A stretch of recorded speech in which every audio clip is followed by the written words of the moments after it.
Our infertility story began 3 months after we were married in 2012 when we went for a checkup to the GI doctor. He had noted that I was showing early signs of colon cancer.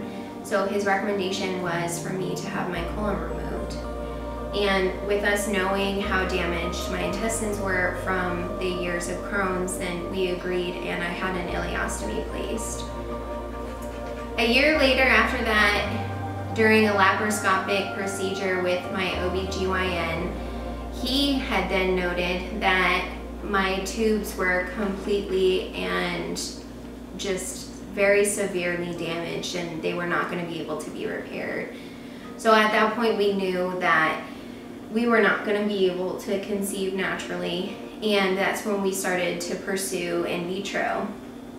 Now Mark was getting deployed in June, so in wanting him to be there for the birth, we decided that it was best for me to start as he was leaving, but most of you know that both of those cycles that we did were unsuccessful. I could really get into the nitty-gritty of my in vitro experience, but for one, I really didn't want to commit my ugly crying face to the internet forever because it was a very difficult experience and it was very painful to talk about. So I did save that for a specific blog on our adoption page so that people could kind of understand part of the reason why we chose adoption. One of the most important reasons to why I fell in love with Mary is because, for one, of how caring and selfless she is, and she's always making other people her #1 priority and then herself after that. She's going to be an amazing mother. I think everybody that knows her knows that as well too. She's been my hero for the past 3 years and soon she'll be baby Henley's hero too. Mark is honestly the most caring man that I have ever met. When I think back to the days following my surgery, I'm always it makes me so happy thinking about how naturally compassionate he was. During such a crucial time for both me and for us as a couple, even when he was thousands of miles away in Afghanistan, he was so emotionally supportive during my IVF.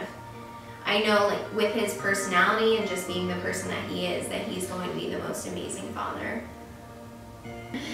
We have always had such a caring and supportive group of people surrounding us as we've taken on these hurdles. I mean, we're just so grateful for every single person who has helped us in this process. Whether you're someone who has given me a shot at some point, even in the butt, or whether you've donated or offered prayers in our name, we couldn't be doing this without you. We can't do this alone. So what we're doing, or what we want, is something that we're calling 15-15-15. And what that means is that if we can raise $15,000 in 15 days, then we will be able to adopt in 2015. If we even know 1,000 people that are willing to donate $15 each, then we can make this happen. Unfortunately, if we don't raise this money, then we won't have the funds to be able to pay the overall agency and legal fees. This is the biggest and most important expense in this process, but it does allow us to bring baby Henley home. But thinking positively and trusting in God's plan, it's extremely exciting to know that if we do accomplish this, then we can have the family that we've always dreamed of.